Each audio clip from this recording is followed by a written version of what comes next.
بسم اللہ الرحمن الرحیم۔ السلام علیکم پیارے دوستو۔ جب خواجہ غریب نواز رحمۃ اللہ تعالی علیہ اجمیر میں پہنچے، اس وقت ایک مندر تھا جو اجمیر کا سب سے بڑا مندر تھا اور صرف راجاؤں اور رانیوں کی عبادت کے لیے خاص تھا۔ مندر کے ساتھ ہی ایک تالاب تھا جس کا نام انا ساگر تھا۔ ہندو اس تالاب کے پانی کو انتہائی پوتر یعنی بابرکت مانتے تھے۔ ان کا ماننا یہ تھا کہ جو اس تالاب میں نہا لے گا اس کے گناہ جھڑ جاتے ہیں۔ میرے دوستو، کہتے ہیں کہ اس مندر میں رات کو اتنے چراغ جلتے تھے کہ رات 3.5 من تیل ان چراغوں میں استعمال ہوتا تھا۔ آس پاس کے کئی دیہات مندر کے نام تھے، یعنی ان دیہات کی آمدن مندر پر خرچ ہوتی تھی۔ مندر میں ہزاروں لوگ رہتے تھے جن کا کام آنے والوں کی رہنمائی دیکھ بھال کرنا تھا کہ کون سا خدا بیٹے دیتا ہے، کون سا دیوتا صحت دیتا ہے اور کون سا دیوتا تندرستی کا مالک ہے، اور کس مورتی کی پوجا سے دولت مہربان ہوتی ہے۔ تو خواجہ غریب نواز رحمۃ اللہ تعالی علیہ اس مندر میں تشریف لے جاتے ہیں اور انا ساگر سے کچھ فاصلے پر چٹائی بچھا کر اپنے مریدوں کے ساتھ بیٹھ گئے۔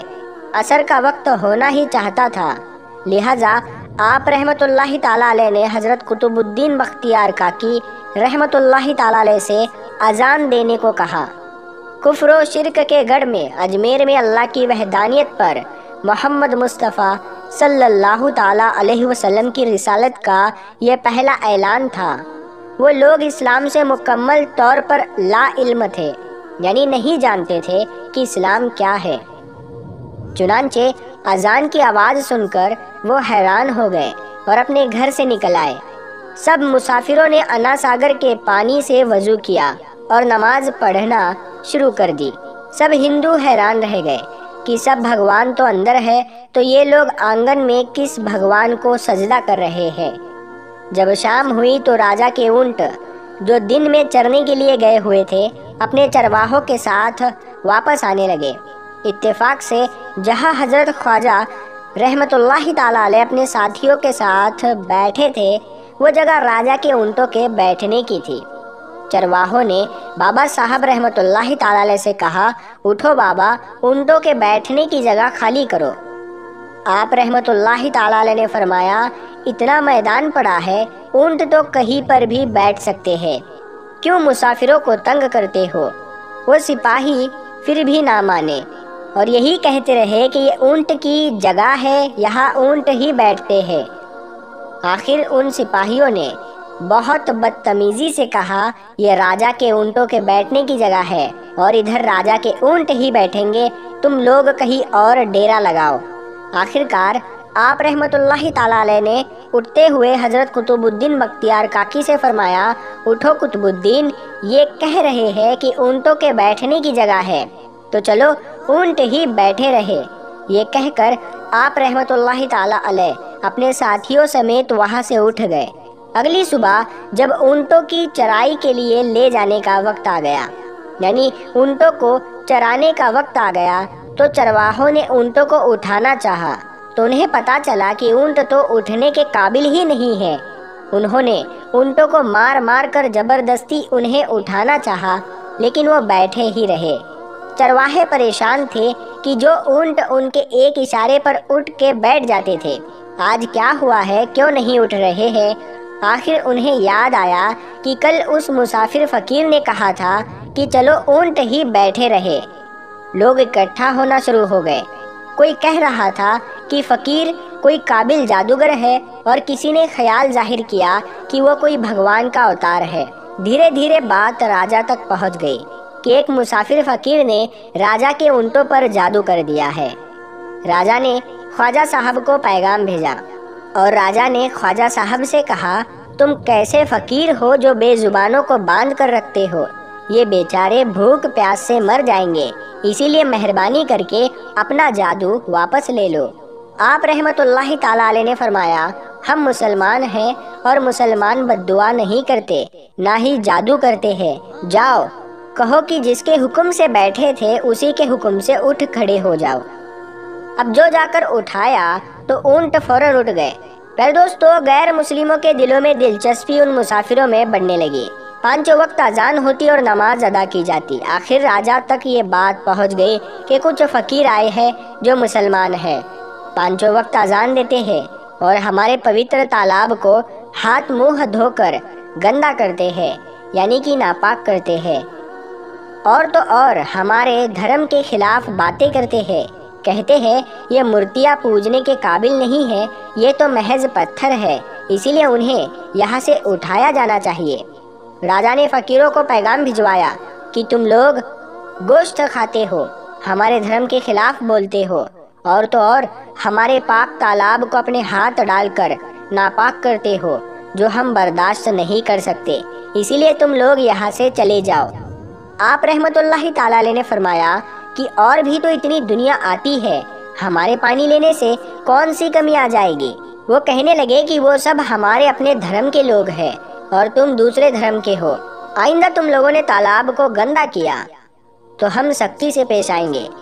آپ رحمت اللہ تعالیٰ علیہ نے حضرت قطب الدین بختیار کاکی رحمت اللہ تعالیٰ علیہ سے فرمایا، قطب الدین، شاید یہ لوگ آئندہ ہمارے پانی لینے پر کوئی فساد برپا کریں گے، جاؤ ایک مسکیجہ پانی لے آؤ تاکہ ضرورت کے وقت کچھ پانی تو موجود ہو۔ لہٰذا حضرت قطب الدین رحمت اللہ تعالیٰ علیہ نے ان سے فرمایا، چلو ہم مسکیجہ بھر لیتے ہیں۔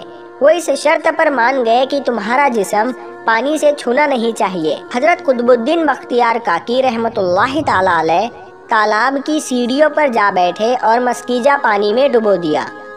جب وہ بھر گیا تو حضرت قطب الدین رحمت اللہ تعالیٰ علیہ نے وہ مسکیجہ اوپر کھینچا، لیکن جو ہی مسکیجہ پانی سے باہر آیا، انا ساگر کا پانی سوکھ چکا تھا، گویا سارا انا ساگر مسکیجے میں بند ہو گیا تھا۔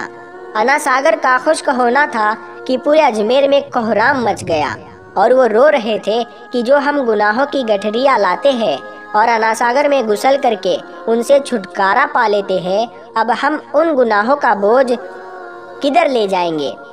سارے علاقے میں خبر پھیل گئی کہ مسافر فقیر نے جادو کے زور سے انا ساگر کو خشک کر دیا ہے۔ راجا اس نئی صورتحال سے بہت پریشان تھا۔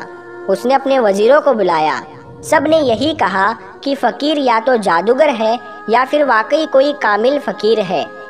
ساتھ ہی وہ پریشان ہوئے کہ اجمیر کی رونق تو تھی ہی انا ساگر کے دم سے، اسی کی وجہ سے لوگ دور دور سے اجمیر آتے تھے اور اپنا ایمان تازہ کر کے لوٹتے تھے، یعنی اس پانی میں ڈبکی لگاتے تھے۔ تو بادشاہ کے وزیر بادشاہ سے کہنے لگے کہ انا ساگر کا خشک ہو جانا مطلب ہمارے دھرم کی پرچار پرسار کو بہت بڑا دھچکا لگے گا اور یہ بہت بڑی بات ہوگی۔ آخر طے پایا کہ فقیر سے بات کی جائے۔ آخر وہ چاہتا کیا ہے؟ اس فقیر کو چاہیے کیا؟ اگر اس کی ضرورت کھانے کی چیزیں ہوں گی تو ہم مان لیں گے، یا پھر سب مرد عورتیں اور بچے جا کر فقیر کو خوشامد کرو کہ لوگوں کو پریشانی سے نجات دلاؤ اور ہم پر کرم کرو۔ ہم پاپ کا بوجھ اٹھائے کدھر جائے اور کیسے سکون پائے؟ یہ کام زیادہ آسان تھا، یعنی اس پانی میں ڈبکی لگانا سب سے آسان کام تھا کہ ہمارے گناہ دور ہو جاتے ہیں۔ لہٰذا تمام لوگ خواجہ صاحب رحمت اللہ تعالیٰ علیہ کے پاس آئے اور بولے، خواجہ صاحب تم بھی وضو کر لیا کرنا، لیکن بھگوان کے واسطے ہمارا انا ساگر ہمیں لوٹا دو۔ آپ رحمت اللہ تعالیٰ علیہ نے حضرت قطب الدین رحمت اللہ تعالیٰ علیہ سے فرمایا، جاؤ کتب مسکیجہ واپس تالاب میں ڈالاؤ۔ جو ہی مسکیجہ تالاب میں الٹا کیا، انا ساگر کناروں تک اچھل آیا۔ اس پانی نے کئی دلوں کو دھو ڈالا تھا۔ ہندو قوم کی اپنی تاریخی کتابوں میں بھی ہندو اتہاس کار اس بات کو مانتے ہیں کہ اس شام 32,000 ہندو کلمہ پڑھ کر مسلمان ہوئے تھے۔ ان ہندوؤں کے مسلمان ہو جانے سے ہندو پنڈتوں اور عام ہندوؤں میں بھی غم و غصے کا طوفان اٹھ کھڑا ہوا تھا۔ وہ سوچ میں پڑ گئے تھے کہ فقیر اگر کچھ دن مزید ادھر رہ گیا تو ہماری مورتیوں کا تو نام لینے والا کوئی بھی نہیں ہوگا۔ لہٰذا لوگوں نے راجا کو مجبور کیا کہ جلد سے جلد کچھ کیا جائے۔ راجا نے مندر کے بڑے پنڈت کو بلایا اور اسے خواجہ صاحب رحمت اللہ تعالیٰ علیہ سے مقابلہ کر جلد سے جلد انہیں ہرانے کو کہا اور اجمیر سے باہر نکال دینے کا حکم دیا۔ پنڈت اپنے وقت کا مانا ہوا پنڈت تھا، جس کی علمی قابلیت کی دور دور تک دھوم مچی ہوئی تھی۔ اس نے راجا کو یقین دلایا کہ جلد ہی راجا کو کوئی اچھی خبر سنائے گا۔ وہ پنڈت خواجہ صاحب رحمۃ اللہ تعالی علیہ کے پاس آیا اور الٹے سیدھے سوالات کرنے شروع کر دیے۔ خواجہ صاحب رحمۃ اللہ تعالی علیہ نے خاموشی اختیار کی۔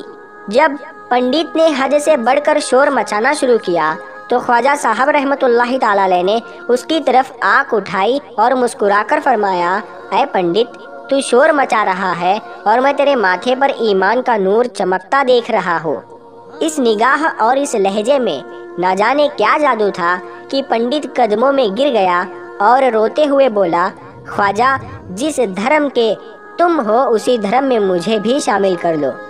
سب لوگ جو مناظرہ یعنی بحث تکرار دیکھنے آئے تھے دیکھتے ہی رہ گئے، حیران تھے، پریشان تھے کہ یہ کیا ہوا۔ جو خریدنے آیا تھا وہ خود بک چکا تھا، جو جیتنے آیا تھا وہ ہار چکا تھا۔ پنڈت خواجہ غریب نواز کے ہاتھوں پر مسلمان ہو چکا تھا۔ سبحان اللہ۔ پیارے دوستو، یہ اللہ والوں کی شان ہوتی ہے، جب وہ اللہ کے ہو جاتے ہیں تو ساری دنیا ان کی ہو جاتی ہے۔ اللہ تعالیٰ سے دعا ہے کہ اللہ تعالیٰ ہمیں ان بزرگوں کے نقش قدم پر چلنے کی توفیق عطا فرمائے، آمین اللہم آمین۔ پیارے دوستو، آپ کو یہ ویڈیو ضرور پسند آئی ہوگی۔ اس ویڈیو کو لائک ضرور کریں اور اپنے دوستوں کے ساتھ میں ضرور شیئر کریں۔ ہم ملتے ہیں پھر ایک نئی ویڈیو کے ساتھ میں، تب تک کے لیے السلام علیکم، اللہ حافظ۔